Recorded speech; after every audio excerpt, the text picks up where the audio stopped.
जय श्री स्वामीनारायण विद्यार्थी मित्रों, श्री सजानंद गुरुकुल संचालित श्री पुरुषोत्तम विद्यालय मानकुआ ऑनलाइन एजुकेशन में आपका स्वागत है। विद्यार्थी मित्रों, कक्षा 8 विषय हिंदी, उसमें आज हम एक पाठ पढ़ने वाले हैं।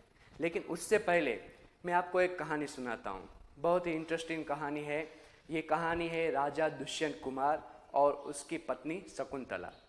कि राजा दुष्यंत कुमार कौन थे, कि उसके बारे में जाए तो वो एक पुरुवंशी थे, कि राजा पुरु के वंश के एक वंशज के थे, इसीलिए उसको पुरुवंशी भी कहा गया है। शकुंतला कौन थी, तो शकुंतला है वो मेनका नामक जो अप्सरा थी स्वर्गलोक की, उसकी बेटी है। कि स्वर्गलोक की अप्सरा और उसकी बेटी मेनका और राजा दुष्यंत कुमार जो पृथ्वी पर रहने वाला था, इन दोनों की एक प्रेम कथा का वर्णन किया गया है। कि यहाँ पर हम देखते हैं कि जब विश्वामित्र की तपस्या भंग करने के लिए मेनका है वो धरती पर आती है और विश्वामित्र की जो तपस्या है उसको वो भंग करने में सफल हो जाती है। तो उन दोनों की जो पुत्री है विश्वामित्र और मेनका, उन दोनों की पुत्री का जन्म हुआ जिनका नाम था शकुंतला। फिर उन्होंने उन दोनों का त्याग कर दिया, शकुंतला का।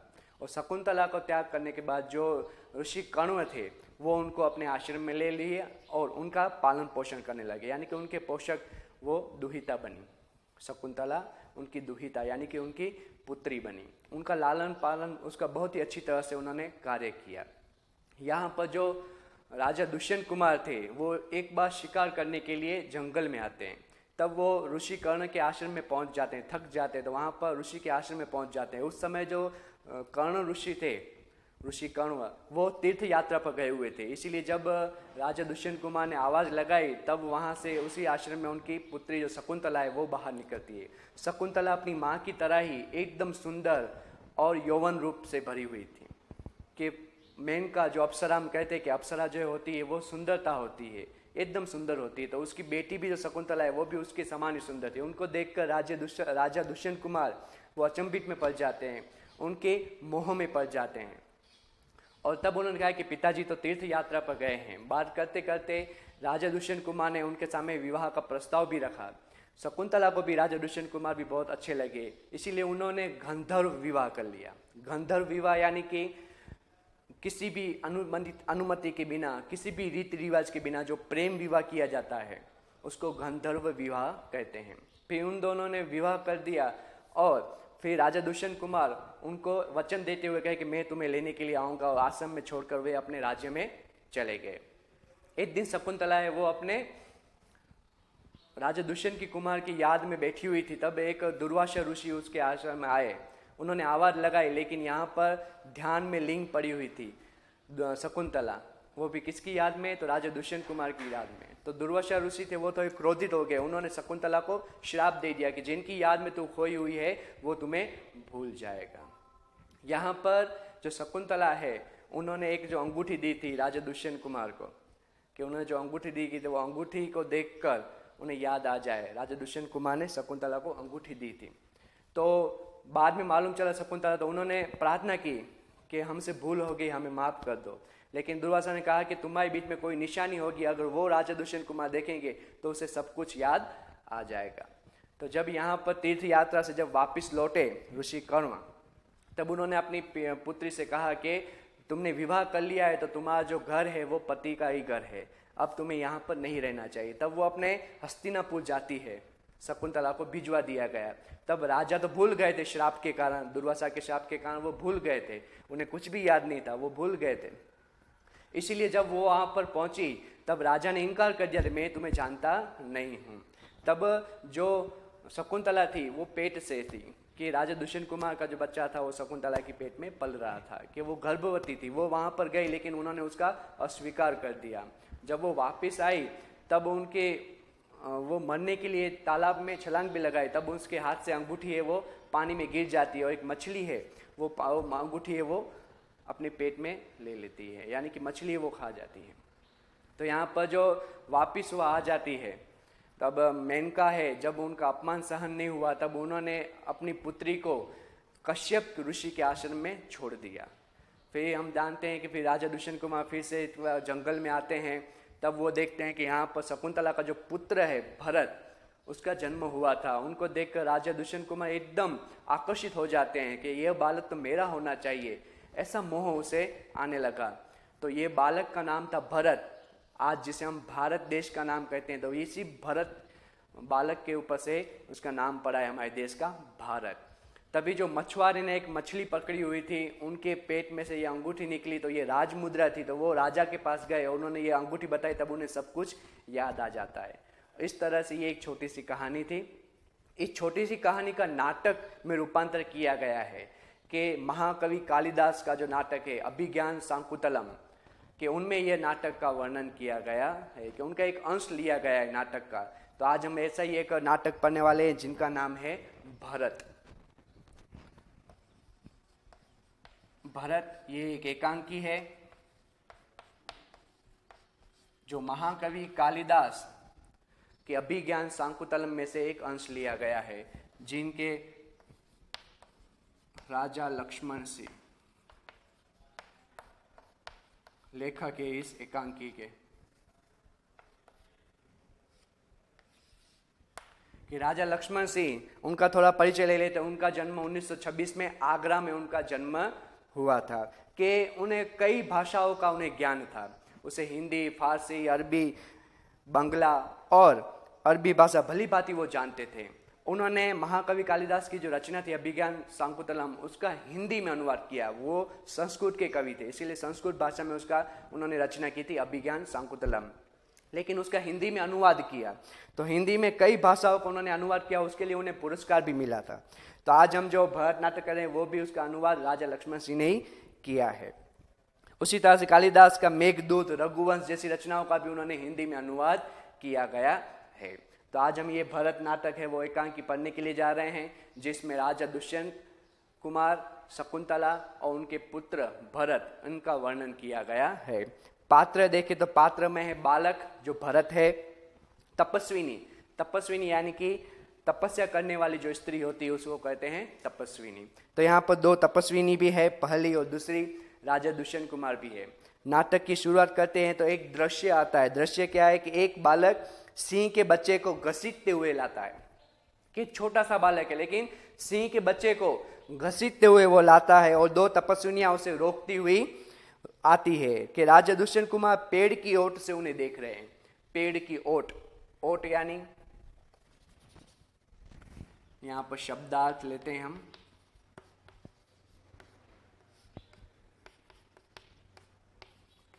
कि ओट, ओट का अर्थ होता है कि पीछे का भाग,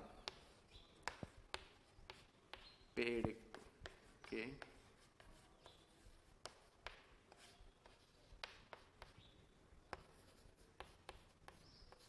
कि कोई भी वस्तु उसके पीछे का भाग आ जाए तो उसको कहते हैं ओट। तो यहाँ पर पेड़ के पीछे हैं वो राजा दुष्यंत कुमार छुप कर उन्हें देख रहे हैं। तो देखो ये छोटा बालक है, वो शेर के बच्चे के साथ उसको घसीटते हुए लाता है। तो वो कितना नीडर है कि जो शेर का बच्चा होता है वो कोई सामान्य प्राणी नहीं है। शेर जो होता है जंगल का राजा होता है, और उनका जो बच्चा होता है उनको घसीटते हुए लाता है। तो कितना नीडर है वो। कि बालक कहता है कि अरे सिंह तू अपना मुख खोल, मैं तेरे दांत गिनूंगा। ये छोटा सा बालक है, वो सिंह के साथ खेलना चाहता है। क्या खेल खेलना चाहता है? उनको कहता है कि तू अपना मुंह खोल, मैं तुम्हारे दांत गिनना चाहता हूँ। आजकल के बच्चे तो बिल्ली के बच्चों से भी डरते हैं, लेकिन यह जो छोटा सा बालक है वो सिंह के बच्चे के साथ खेल रहा है, उनका मुंह खोलना चाहता है और उनके दांत गिनना चाहता है। कि पहली तपस्विनी कहते कि ए हठीले बालक, हठीला, हठीला यानी विद्यार्थी में तो क्या अर्थ होगा? हठीला।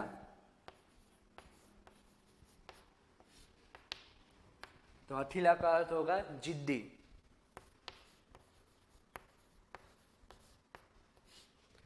कि हे जिद्दी बालक, ए हठीले बालक, कि तू वन के इन पशुओं को क्यों सताता है? कि ये तो जंगल के जो पशु पक्षी है उसको तुम क्यों परेशान करता है? कि हम तो इन पशुओं को बाल बच्चों के समान रखते हैं। तो हम तो इस आश्रम में रहते हैं, ये जंगल में रहते हैं, तो इनके जो पशु पक्षी है उसके तो हम बाल बच्चों के समान उसको रखते हैं। कि तेरा नाम, तेरा साहस बढ़ता ही जा रहा है, कि तेरी अंदर जो हिम्मत है वो बढ़ती जा रही है। कि तेरा नाम ऋषियों ने सर्वदमन रखा है, सो ठीक ही है। कि ऋषियों ने उस बालक का नाम सर्वदमन रखा था। सर्वदमन यानी कि सबका दमन करने वाला, उसको कहते हैं सर्वदमन। सर्वदमन, सबका दमन करने वाला।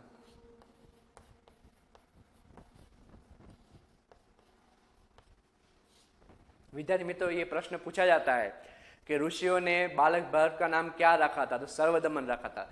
सर्वदमन क्यों रखा था? क्योंकि वो निर्भय होकर, निडर होकर जंगल के, वन के जो पशु पक्षियों के साथ वो खेलता था, इसीलिए उसका नाम सर्वदमन रखा गया।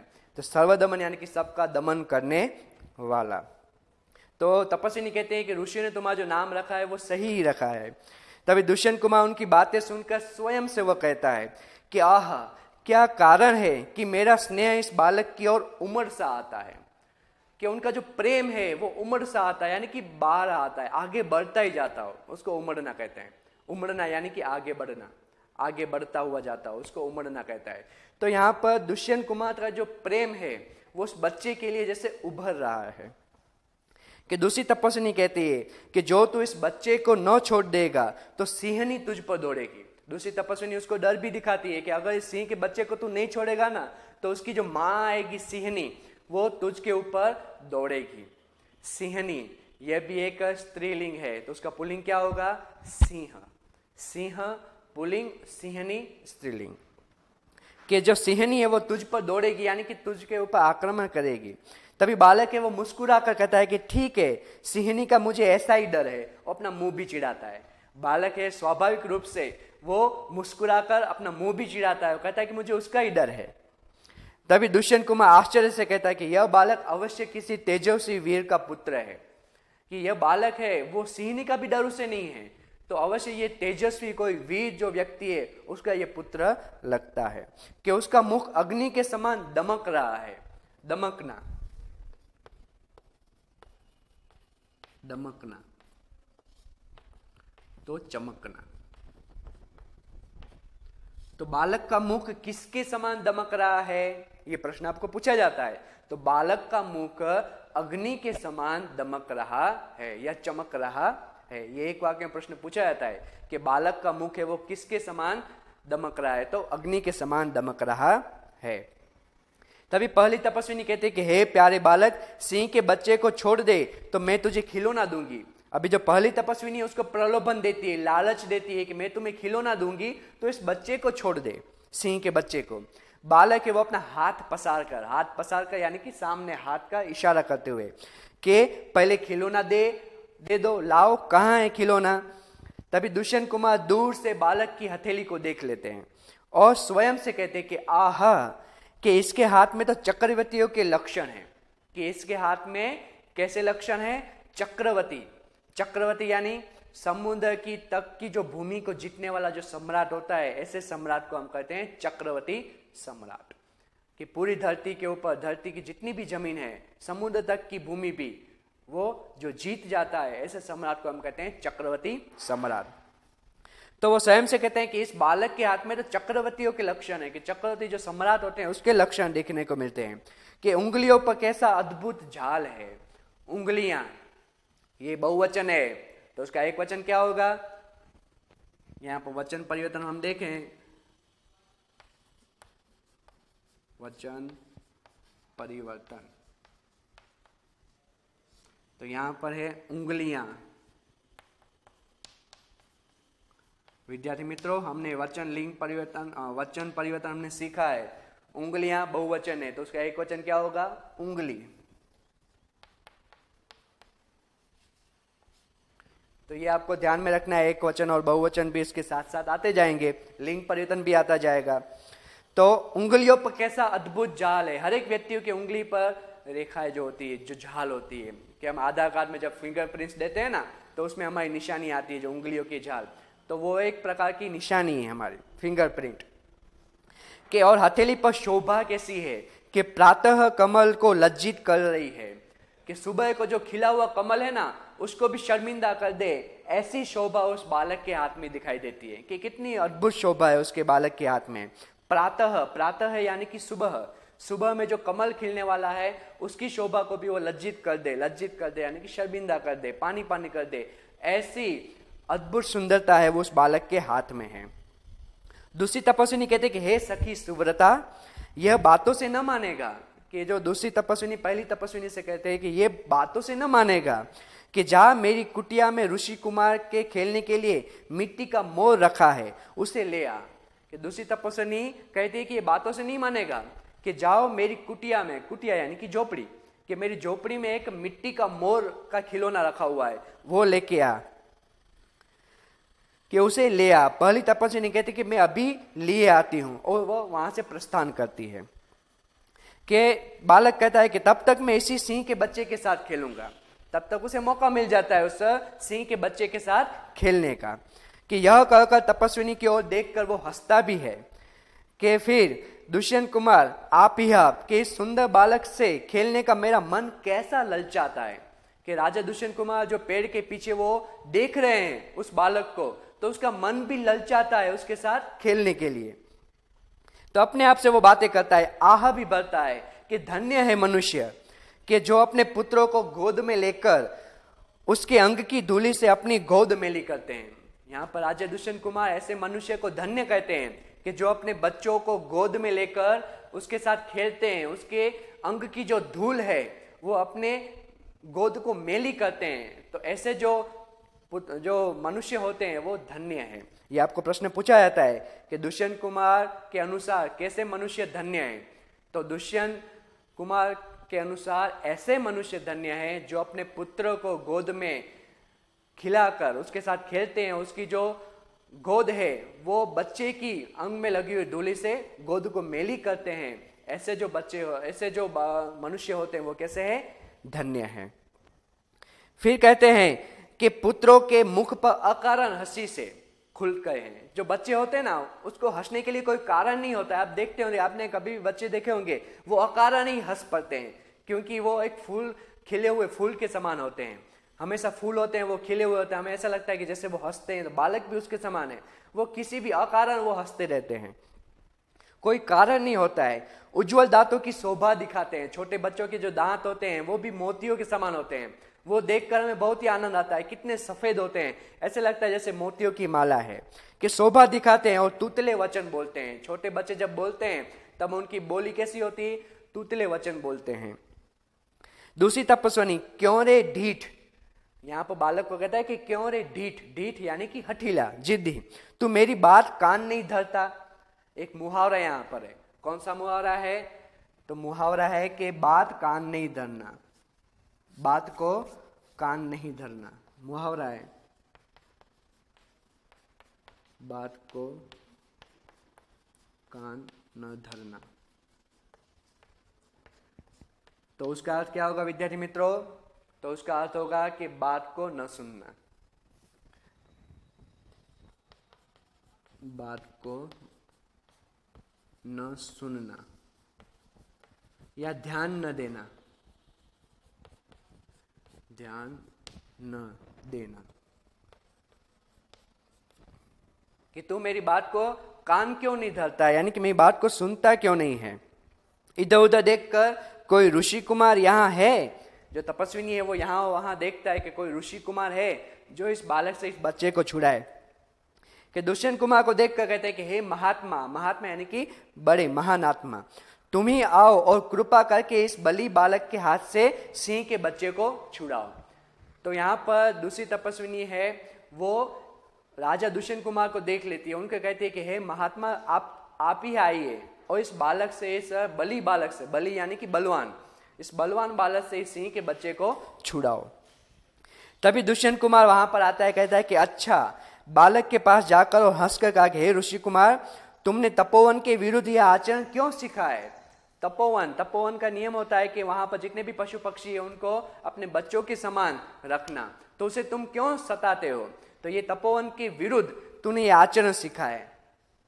तो क्यों सीखा है, जिससे तुम्हारे कुल की लाज जाती है।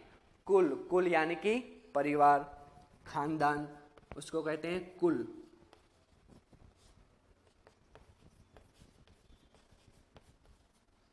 कि तुम्हारे परिवार, तुम्हारे वंश की लाज जाती है, कि जो परिवार है, खानदान है, उसकी लाज जाएगी। लाज यानी कि इज्जत। कि यह तो कोई अच्छी बात नहीं है।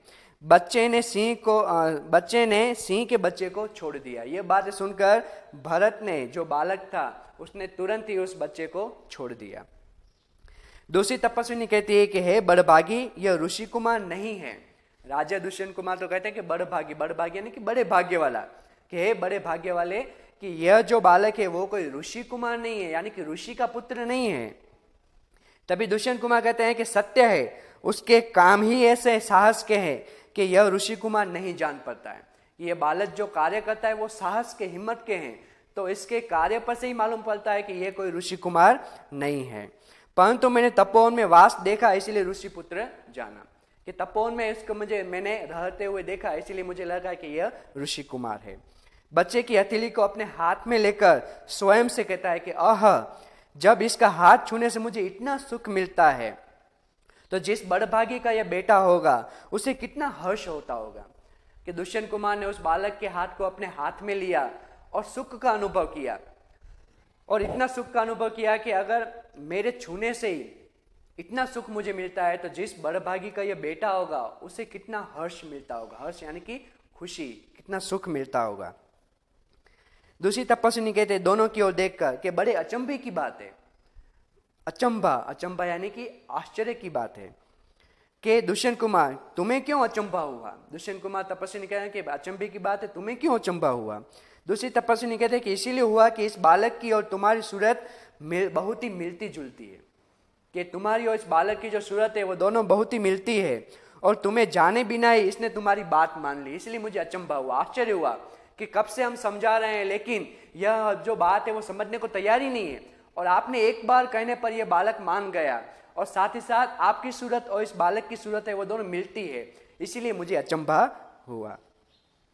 कि दुष्यंत कुमार बच्चे को गोद में उठाकर कहते हैं कि हे तपस्विनी, जो यह ऋषि कुमार नहीं है तो किस वंश का है। कि अगर यह ऋषि कुमार नहीं है तो किस वंश का है, ऐसा प्रश्न दुष्यंत कुमार ने किया। तो दूसरी तपस्विनी ने कहा कि यह पुरुवंशी है, कि राजा पुरु के वंश के जो होते हैं उसको पुरुवंशी कहते हैं, कि यह पुरुवंशी है। तभी दुष्यंत कुमार कहता है कि इसकी स्वयं से, कि इसकी इसीलिए इसकी सूरत मुझसे मिलती है, क्योंकि राजा दुष्यंत कुमार भी पुरुवंशी थे। कि बच्चे को गौर से उठाकर कि पुरुवंशियों में रीति को निश्चित है, रीति यानी कि एक प्रकार का नियम, कि एक नियम तो है वो निश्चित है। कौन सा, कि युवा अवस्था में वो महलों में रहकर पृथ्वी की रक्षा और पालन करे, कि जब वो युवा अवस्था में पहुंचे तब वो क्या करे, महलों में रहकर वो पृथ्वी की रक्षा करे और उसका पालन करे, और वृद्धावस्था आने पर वन में जितेंद्रियों के तपस्वियों के आश्रम में वृक्षों के नीचे कुटी बनाकर रहते हैं। ये दूसरा नियम है कि जब वृद्धावस्था में वो आ जाए तब वो अपने जितेंद्रिय यानी कि इंद्रियों को जीतने वाला, कि इंद्रियों को जीतकर वे तपस्वियों के आश्रम में जाते हैं, वहां पर एक वृक्ष के नीचे कुटी बनाकर रहते हैं। तो ये दो नियम है। यह भी आपको प्रश्न पूछा जाता है कि पूर्ववंशियों के लिए राजा दुष्यंत कुमार ने कौन से दो रीति बताई है, कि पूर्ववंशियों की कौन सी रीति होती है। तो ये दो रीति आई कि युवा अवस्था में वो राजमहल में रहकर पृथ्वी की रक्षा करते हैं, पालन करते हैं। दूसरा कि जब वो वृद्धावस्था में आ जाते हैं तब अपनी जितेंद्रियों की तरह, कि अपनी इंद्रियों को जीतकर, इंद्रियों को जीतने के लिए वो तपस्वियों के आश्रम में एक वृक्ष के नीचे एक कुटी बनाकर रहते हैं। तो ये दो रीतियां हैं कि देवता जैसी शक्ति वाला यह निडर और असाधारण बालक मनुष्य का पुत्र भला किस प्रकार होगा। कि देवता जैसी शक्ति है और यह निडर भी है और असाधारण बालक है, तो ये मनुष्य का पुत्र भला किस प्रकार से होगा। तो ये प्रश्न होता है कि ये किस प्रकार से ये मनुष्य का पुत्र हो सकता है, क्योंकि उनके अंदर शक्ति कैसी है, देवताओं जैसी उनके अंदर शक्ति है, तो ये भला किस प्रकार मनुष्य का पुत्र होगा। विद्यार्थी मित्रों, ये पाठ हम यहाँ तक रखते हैं। आगे का पाठ है वो हमारे अगले वीडियो में आएगा। ये पाठ अभी पूरा नहीं हुआ है, उसका एक भाग हम यहाँ तक रखते हैं, दूसरा भाग यहाँ से हम आगे बढ़ाएंगे। हमारे YouTube चैनल SSGM को लाइक, शेयर और सब्सक्राइब करना ना भूलें। फिर से इस पाठ को पूरा करने के लिए मिलेंगे, तब तक के लिए जय श्री स्वामीनारायण।